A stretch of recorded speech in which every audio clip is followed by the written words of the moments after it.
धरती नांगरलेली आली र पेरणी धावत येर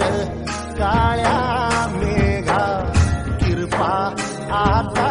करी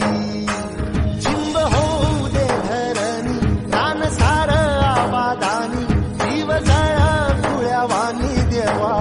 कृपा करी